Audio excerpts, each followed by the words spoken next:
Magandang umaga sa inyo mga bossing. So ayan no, ito yung mga paputok natin, yung mga fireworks natin. So dito lang nakalagay sa loob ng bahay natin, dito sa bodega namin mga boss. So sa mga nanonood sa atin, alam naman na ninyo to. Kasi kada taon pinapakita ko naman sa inyo. So itong video na to mga boss, papakita ko sa inyo yung mga sisindihan nating mga paputok or fireworks sa Christmas. Kasi ngayon, ano ba ngayon? December 19 na ngayon. So, ilang araw na lang. Pasko na mga boss kasi next week na yung yung sasalubungin na natin yung Christmas, di ba? So, December 24 kumbaga. So, napakabilis ng araw mga boss. And after nun, syempre papakita ko rin sa inyo yung mga dagdag stash natin mga boss para sa Pasko tsaka sa bagong taon. Pero meron pa rin yung mga iilan na hindi na i-deliver sa atin. So, pero konti na lang naman yung mga boss galing kay Boss Tawiti tsaka kay Boss ZP, ayan. So, malapit na natin makuha yung mga yun. So, siguro papakita ko na lang yun sa ano natin, sa full stash reveal. So, medyo busy na rin kasi tayo mga boss. So, bago ang lahat mga boss, ayan. So, gusto ko lang magpasalamat no sa mga bossing natin diyan, sa mga subscribers natin. 4K na pala tayo no, 4,040 plus subscribers na tayo. Nung nakaraang araw pa yata to eh. So maraming salamat sa inyo mga boss sa patuloy na sumusuporta sa atin. Ganun na rin sa mga followers natin, sa Facebook page, sa TikTok, ayan. So hindi ko kayo maisa-isa mga boss, sobrang dami ninyo. Tsaka sa mga nagko-comment dyan no, maraming salamat sa inyo mga boss. So patuloy lang kayo mag-comment no, kung ano man yung tanong ninyo sa akin magre-reply naman tayo mga boss. Since ngayon medyo busy nga tayo pero nakaka-reply pa naman tayo kasi syempre ngayon yung ano natin ngayon yung month natin tayong mga pyro kumbaga. So ayan mga boss, maraming salamat ulit sa inyo at papakita ko na sa inyo no yung dagdag stash natin tsaka yung mga sisindan natin mga paputok or fireworks this Christmas.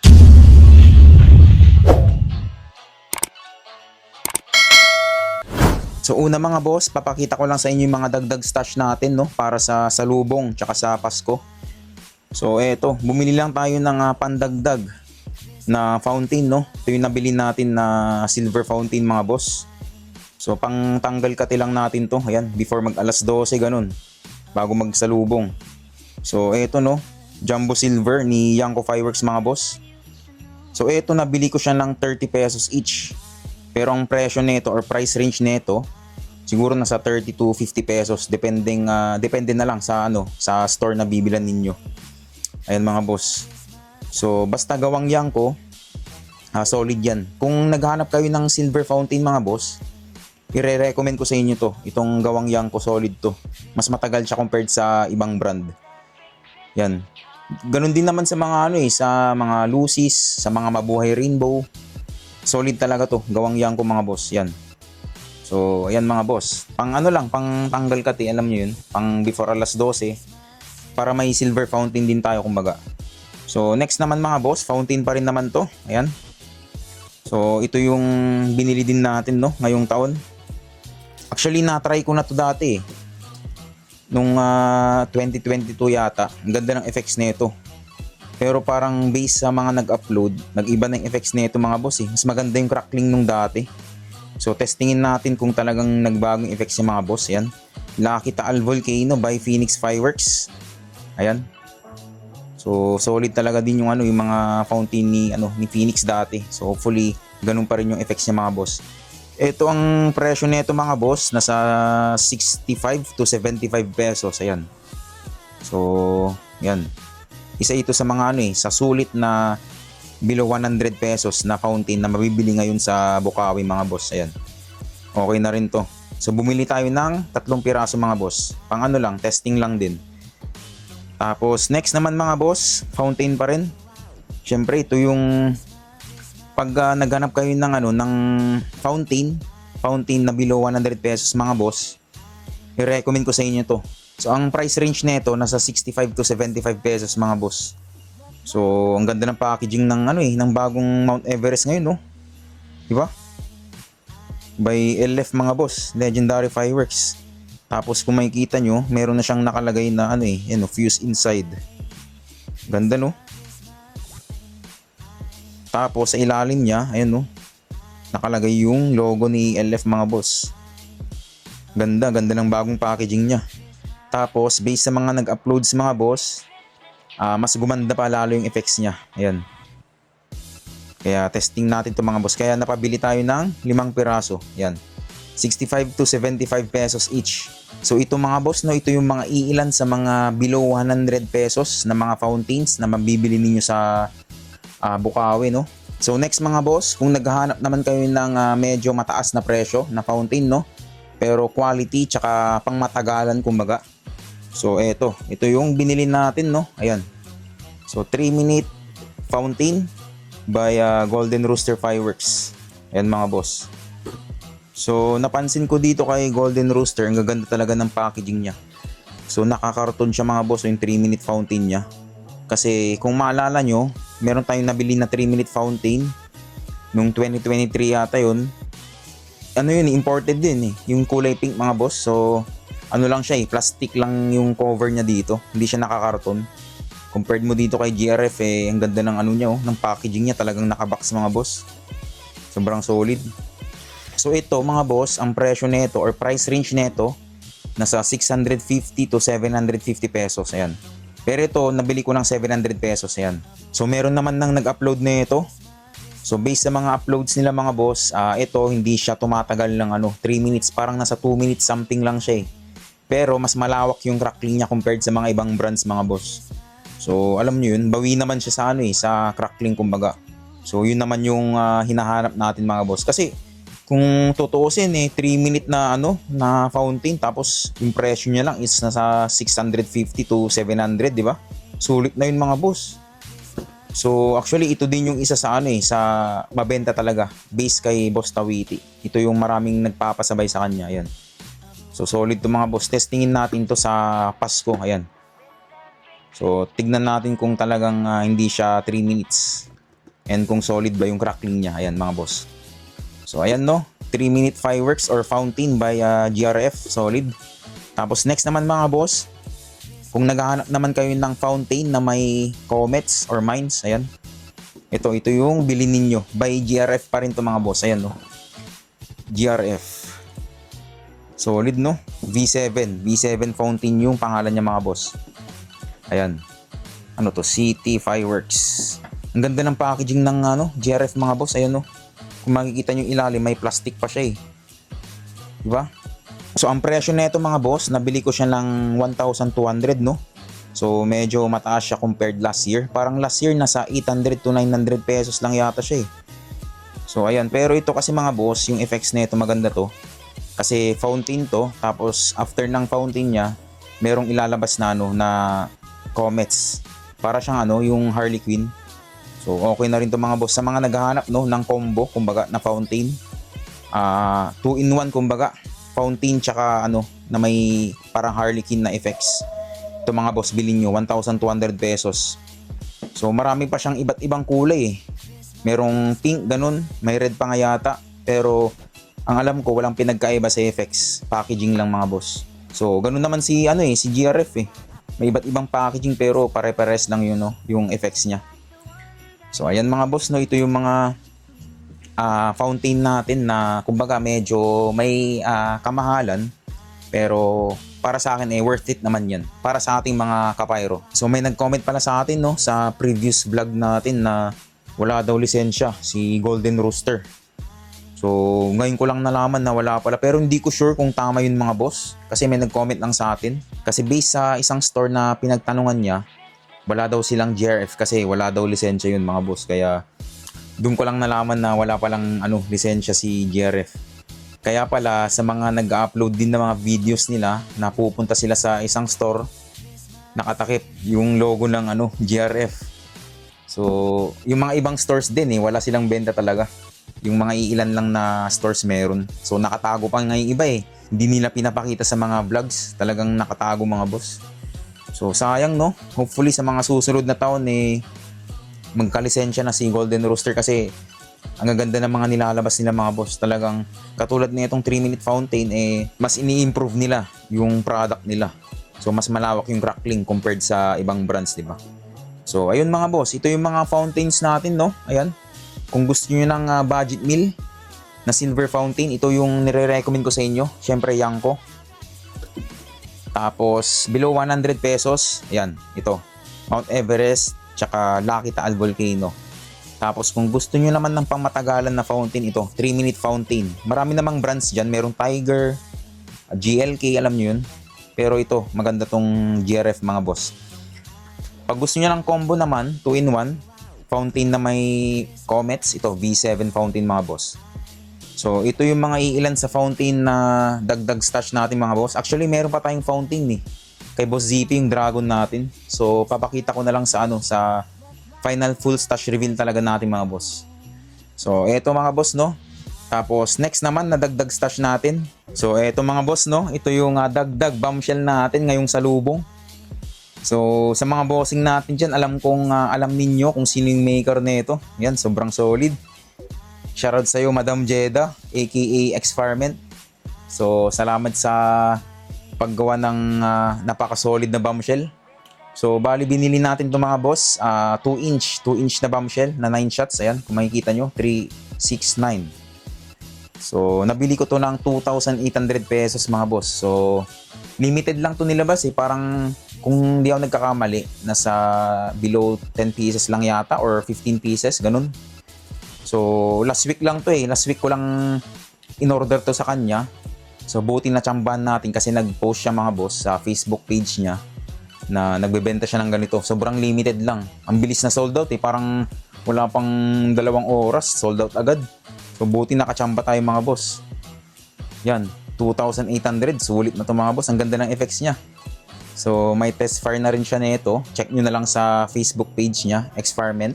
So, alam nyo naman kung gaano ka-solid yung gawa ni Madam Jeda. Ganda rin ng packaging niya, oh. Diba? Ang linis. Tapos dito, siya eh, hindi siya papel eh. Medyo may katigasan siya eh. Ganda. Ganda ng packaging niya mga boss. Tapos, nandito rin yung fuse niya. Diba? Sobrang safe na safe mga boss. Ganda. Yung ilalim niya, ayan. May papel din sa ilalim mga boss. So, eto mga boss, no? Ito yung dagdag bombshell natin ngayong taon kasi talagang isa lang yung bombshell natin, yung dragon. Kung nakita nyo na yung part 2 stash natin. So, buti na lang nakascore tayo nito. Kasi meron siyang binibenta si Madam Jeda na 7 shots nito. Mga yata yun, bandang October yata yun. Ang bilis na sold out. Kung tinanong ko sa kanya, next year na daw siya gagawa. So, buti na lang, nung last week lang, mga second week ng December, natsambahan talaga natin na nag-post siya. Umaga yun eh. So, maraming salamat sa iyo, Madam Jeda. Sa wakas, matitesting na natin tong bombshell mo. So, ayan mga boss, no? Ito yung dagdag bombshell natin ngayong taon para sa salubong. So, eto mga boss, no? Ito yung mga dagdag stash natin para sa Pasko at saka sa bagong taon. So, gaya ng sabi ko kanina, meron pa tayo mga iilan na stash din, na dagdag stash na hindi ko pa napapakita sa inyo sa video na to. So, papakita ko na lang sa inyo yun sa final full stash reveal na video natin. So, abangan nyo na lang yung mga boss. Kunti na lang naman na yun, mga fountains, tsaka may iilan na small caliber na aerials, tsaka may mga lucis din mga boss. So, ayan mga boss. Next natin, papakita ko na sa inyo yung mga sisindihan natin para sa Pasko. So, eto mga boss, no? Ito yung mga pailaw na sisindihan natin this Christmas 2025. So, wag na natin patagalin to since nakita nyo naman na itong mga to. So, umpisahin natin dito sa lucis natin mga boss. Mabuhay Rainbow by Yanko Fireworks. Nung 2023 pa to eh. So, marami pa tayong natira nito. Ubusin na natin to mga boss. Yan. Tapos, ito yung mga ilan sa fountain natin, no? Testingin lang natin. Mount Everest by LF. So, isa lang mga boss. Testing lang. Tapos, Jumbo Silver na gawa ni Yanko. So, isa lang din. Tsaka, Lucky Taal Volcano by Phoenix. So, testing lang natin to mga boss. Pang tanggal kate, since marami naman tayo sisindihan. Tapos, ito naman, sindihan na rin natin tong GRF na 3-minute fountain. Yan, check natin kung talagang hindi siya 3-minute or less than talaga siya. Tsaka maganda yung niya, yung crackling niya, kung malawak ba. Tapos ito mga boss, sa Christmas na rin natin to sisindihan, itong V7 fountain ni Golden Rooster Fireworks. So ito yung mga natin, no? Ilan sa pailaw, fountains, yan, tsaka lucis. Tapos next naman mga boss, ito na yung mga sisindan natin na aerials, no, na fireworks. So isa-isahin natin dito muna sa GRF natin. Cloud Dragon na 24 shots, 16 shots na Fat Cut, yan, 30 shots na Thumbs Up, Lights and Shades na 36 shots, RPG na 24 shots, tsaka itong Magician na 30 shots mga boss. So ayan, ito yung mga GRF natin or Golden Rooster fireworks. Ayan, so bali 6 pieces. Sa Pasko na rin natin sisindihan yung mga boss. Tapos next naman, ito naman yung mga binili natin from JLK Fireworks. Mini Show na 20 shots, Sky Night na 16 shots. Tapos sa ilalim or sa baba, 25 shots na Color Waves. So ito naman yung JLK Fireworks natin. Tapos next brand mga boss, ito yung mga LF natin or Legendary Fireworks. Eros 16 shots, Cupid na 16 shots. Sa baba, Leto na 16 shots. Ayan. Ito yung LF natin mga boss. Solid na LF. Tapos last brand naman mga boss na sisindihan natin sa Pasko. Yan, 16 shots na Powerballs, gawa ni Tiger Fireworks. Romantic Night na 25 shots. Tapos ito naman medium caliber, colorful na 16 shots mga boss. So ito yung mga sisindihan natin na aerials mga boss, no, sa Pasko. So parang nasa 15 pieces yata to. So overall mga boss, ito yung mga sisindihan natin para sa Christmas 2025.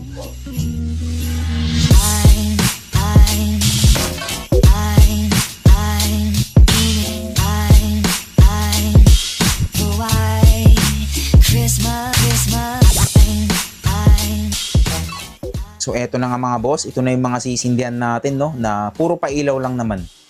Mga aerials tsaka pailaw para sa Pasko 2025. So kung mapapansin ninyo, ang dami nating sisindihan para sa Pasko. Ayan, yung mga aerials. Kasi naisip ko mga boss, pagdating ng New Year, puro large caliber na yung sisindihan natin. So nakita nyo naman yung mga stash natin nun, yung mga LF products, yung mga Dragon, di ba? So yung mga yon, yung mga large caliber, sa New Year na lang natin sisindihan mga boss. So hopefully no, masindihan natin to lahat kasi ang dami. Meron pa tayong dalawa mga boss na small caliber na na hindi ko pa napapakita sa inyo. So bali 17 pieces in total. Hopefully masindihan natin lahat sa sa Christmas. Para pagdating ng New Year puro large caliber na lahat mga boss. So sa mga hindi nakakaalam, no, itong mga small caliber, malilit lang kasi yung sabog niyan, kasi malilit lang yung tube niyan. So advance ko na rin para sa mga hindi nakakaalam. Ayan, no, malilit lang yung sabog niyan mga boss. So yung mga large caliber kasi malalaki yung tube niyan. Mas malaki yung sabog nun, mas maganda. Hopefully masindihan natin to lahat sa Christmas para sa mga bossing natin dyan na nagko-comment. Boss, pa-testing ng ganito, makita sana namin yung effects nito para pagdating ng New Year alam na namin yung effects niya. So hopefully mga boss, masindihan natin. Sobrang dami, pero tatry pa rin natin. Pero if ever naman na hindi natin masindihan, for sure sa New Year na lang natin to sisindihan. Kumbaga mga starters natin, so pwede tayo magsimula ng mga 7 PM, mga 8 PM. Parang ano na rin natin warm up, tsaka pang tanggal katay, ganun. So marami na rin kasi tayong mga sisindihan na mga large caliber para sa salubong. Kita nyo yung yung dalawang case na binigay sa atin ni Dragon mga boss. So sobrang dami na yun. So ayun mga boss, no. Maraming salamat sa inyo sa patuloy na sumusuporta sa channel natin. And again, salamat po no sa 4,000 plus na subscribers natin. So sana po hindi po kayo magsawang magsuporta sa atin. Ganun na rin sa kapwa pyro enthusiast natin. So maraming salamat sa inyo mga boss. At don't forget to like, share, and subscribe. At hit nyo na rin yung notification bell para ma-update ka sa mga videos kong paparating. So abangan nyo na lang to mga boss, yung mga uploads nito. I-upload ko naman yan after Christmas. So maraming salamat ulit sa inyo mga bossing at kita-kita tayo sa susunod kong video.